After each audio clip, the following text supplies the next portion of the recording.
Good morning dear students.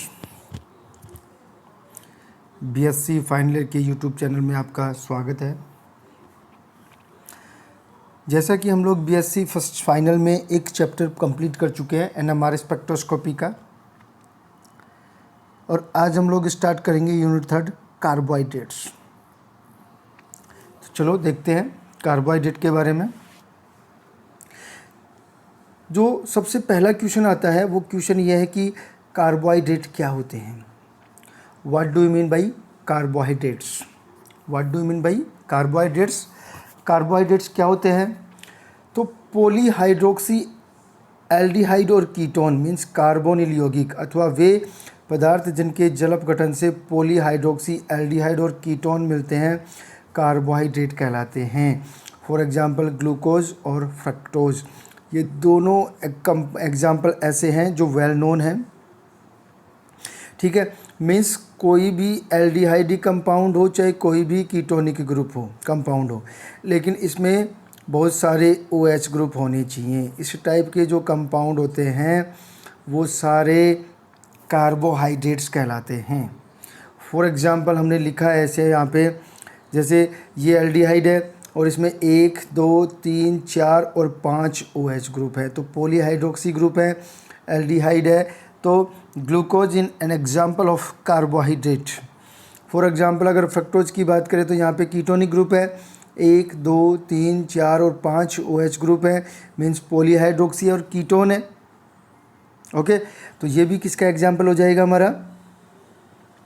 Carbohydrate का। तो ये पॉलीहाइड्रोक्सी एल्डिहाइड है, ये पॉलीहाइड्रोक्सी कीटोन है, ग्लूकोज और fructose. Those are the example of carbohydrate.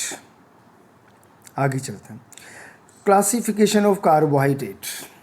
Carbohydrate का क्लासिफिकेशन कैसे करेंगे? देखो, जो जितने भी कार्बोहाइड्रेट हैं सारे कार्बोहाइड्रेट को हम लोग दो पार्ट में डिवाइडेड कर देते हैं, एक शुगर और एक नॉन शुगर और पॉलीसैकेराइड। शुगर जो होती हैं वो क्रिस्टलाइन होते हैं, स्वीट होते हैं और जल में सोल्यूबल होते हैं, ये ध्यान रख लेना।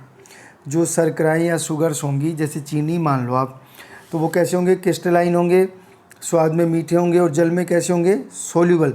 लेकिन जो अशर्कराएँ या नॉन शुगर या पॉलीसैकेराइड होंगे वो एक्रिस्टलाइन होंगे, टेस्टलेस होंगे, स्वादहीन होंगे, और स्वादहीन होने के बाद वाटर में इंसोल्यूबल होंगे, जैसे स्टार्च और सेलुलोस।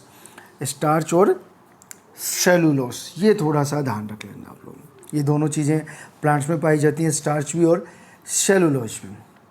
तो आगे चलें तो अगर हम लोग जो शुगर्स हैं हम लोग उनको फिर दो पार्ट में डिवाइडेड करते हैं। शुगर्स जो होती हैं वो मोनोसेकेराइड हो सकती हैं और ओलिगोसेकेराइड होती हैं। जो शुगर्स होती हैं उनको हम लोग फिर दो पार्ट में डिवाइडेड करते हैं, मोनोसेकेराइड और ओलिगोसेकेराइड। मोनोसेकेराइड ये है कि वह शुगर जिसका आगे जल अपघटन नहीं किया जा सकता, और ये मोनोसेकेराइड एल्डोस हो सकता है और कीटोस हो सकता है। मीन्स एल्डिहाइड वाला कार्बोहाइड्रेट हो सकता है और कीटोन वाला। अगर एल्डोस होगा तो फॉर एग्जांपल ग्लूकोज, अभी बताया था ऊपर, और अगर कीटोन होगा तो कीटोस होगा तो फ्रक्टोज, क्योंकि इसमें कीटोनिक ग्रुप होगा। ओलिगोसेकेराइड का क्या होगा classification further? Oligosaccharide further 4-5 type के हो सकते हैं। डाइसेकेराइड हो सकता है, ट्राइसेकेराइड हो सकता है, टेट्रासेकेराइड हो सकता है। ओलिगोसेकेराइड का मतलब ये है कि वो सारी शुगर्स जो 2 या 2 से अधिक मोनोसेकेराइड इकाइयों से मिलकर के बनी होती हैं। डाइसेकेराइड का मतलब उसमें कितनी मोनोसेकेराइड इकाई होंगी? 2। ट्राइसेकेराइड का मतलब उसमें 3 मोनोसेकेराइड इकाई होंगी। टेट्रासेकेराइड का मतलब उसमें 4 मोनोसेकेराइड इकाइयाँ होंगी, यूनिट्स होंगी। डाइसेकेराइड के एग्जाम्पल हो जाएंगे सुक्रोज, माल्टोज, लैक्टोज। ऐसे ही ट्राइसेकेराइड का एग्जाम्पल हो जाएगा रेफिनोस। टेट्रासेकेराइड का एग्जाम्पल हो जाएगा स्टोकियोस। ये सारे एग्जाम्पल आपको ध्यान रखने हैं, काम आएंगे आपके। तो ये बेसिक क्लासिफिकेशन हो गया कार्बोहाइड्रेट्स का। बेसिकली इस चैप्टर में जो हमारा मेन फोकस रहेगा वो ग्लूकोज और फ्रक्टोज पे रहेगा, लेकिन फिर भी हमने थोड़ा सा ये क्लासिफिकेशन डिस्कस कर लिया है। तो डाइसेकेराइड सुक्रोज, माल्टोज, लैक्टोज, ट्राइसेकेराइड रेफिनोस, टेट्रासेकेराइड स्टेकियोस। अब हम लोग आगे चलते हैं, कुछ एग्जाम्पल्स देखते हैं हम लोग।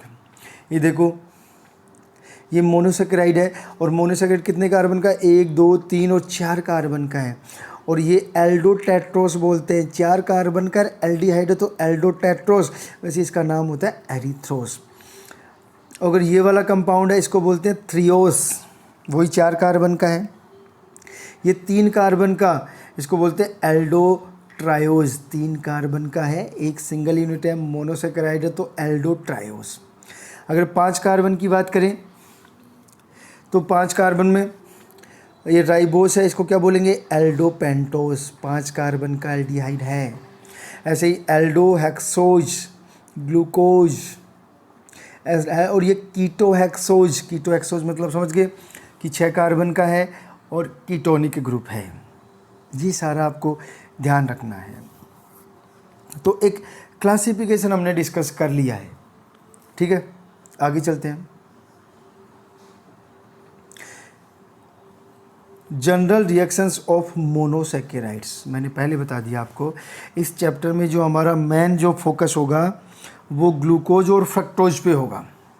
किसके होगा, ग्लूकोज और फ्रक्टोज पे होगा। और ग्लूकोज और फ्रक्टोज पे होगा तो हम लोग इनकी पहले बेसिक रिएक्शंस देखते हैं। बेसिक रिएक्शंस में देखो, सबसे पहले हम लोग ग्लूकोज की रिएक्शन देखेंगे। तो ग्लूकोज में क्या है, ये हमारा ग्लूकोज का फॉर्मूला है। अब ग्लूकोज की रिएक्शन हम लोग देखो किस किस से करवा सकते हैं। देखो, अगर हम लोग 5 मोल एसिटिक एनहाइड्राइड से करवाएंगे तो हमारे पास बनेगा ग्लूकोज पेंटा एसीटेट। मीन्स हमारे पास कितने मोल एसिटिक एनहाइड्राइड कंज्यूम हो रहे हैं, 5 मोल। ये जो रिएक्शन है वो ग्लूकोज में 5 OH की प्रेजेंस को दर्शाती है। ये रिएक्शन प्रूव करती है कि जो ग्लूकोज में हाइड्रोक्सिल ग्रुप हैं उनकी संख्या कितनी है, 6 है। ये ध्यान से समझ लेना, कितनी है, 6 है। कितनी है, 6 है। आ गई बात समझ। दूसरी रिएक्शन देखते हैं। जब हम लोग ग्लूकोज की रिएक्शन 5 मोल पेंटाक्लोराइड से करवाते हैं, PCl से करवाते हैं, तो हमारे पास बनेगा पेंटाक्लोरोग्लूकोज। मीन्स इसमें भी कितने मोल कंज्यूम हुए, 5 मोल। ये रिएक्शन भी ये शो करती है कि जो आपका ग्लूकोज है उसमें 5 OH ग्रुप प्रेजेंट होते हैं, क्योंकि ये जो ग्लूकोज की न्यूक्लियोफिलिक सब्स्टिट्यूशन रिएक्शन होती है। अगर हम लोग 3rd नंबर पे अगर हम लोग रिएक्शन करवा दें डाइमिथाइल सल्फेट से, तो हमारे पास पेंटामिथाइल ग्लूकोज मिलेगा। और ये रिएक्शन भी प्रूव करती है presence of 5 OH group in glucose. अगर हम लोग ग्लूकोज का रिडक्शन करवा दें NaHG से रिडक्शन करवाएं तो हमारे पास मिलेगा सोर्बिटोल। इसका मतलब ये रिएक्शन ये शो करता है कि हमें ये वाला ग्रुप CH2S 1 डिग्री अल्कोहल मिल रहा है, तो ये CHO ग्रुप की प्रेजेंस को शो करता है।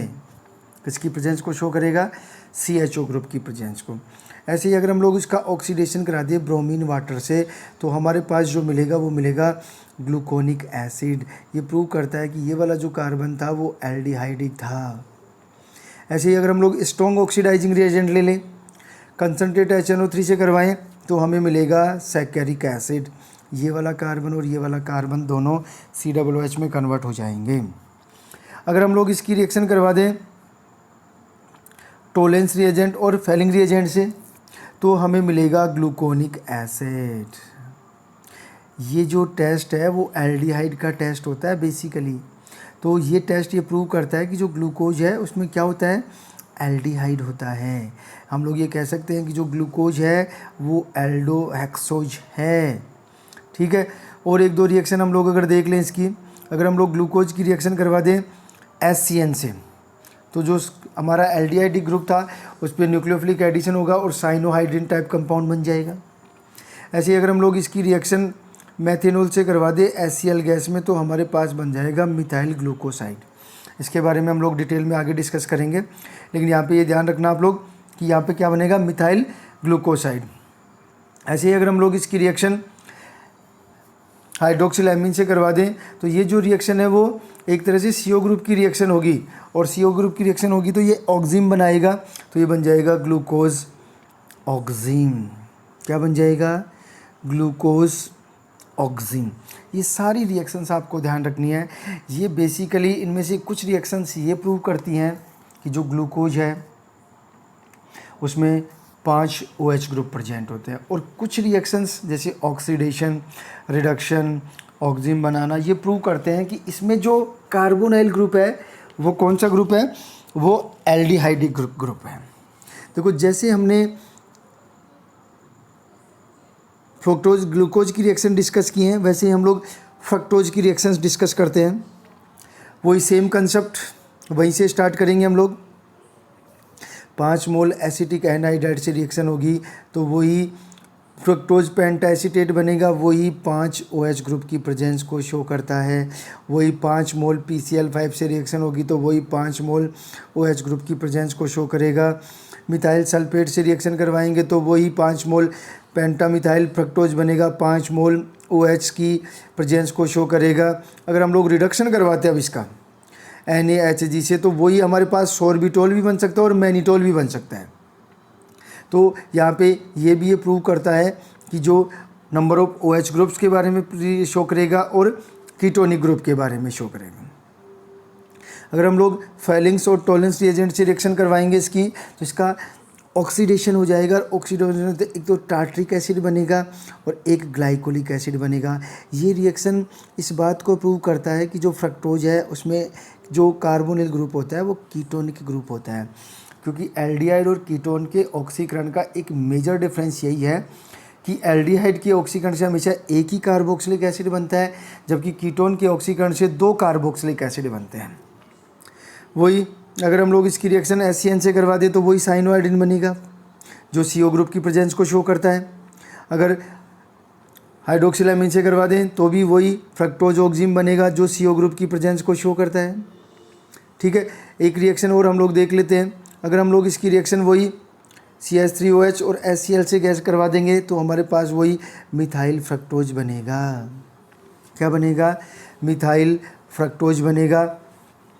तो ये सारी रिएक्शंस, कुछ रिएक्शंस कॉमन है ग्लूकोज फ्रक्टोज में, कुछ रिएक्शन डिफरेंट हैं। तो ये बेसिक रिएक्शंस आपको सारी रिएक्शंस पता होनी चाहिए।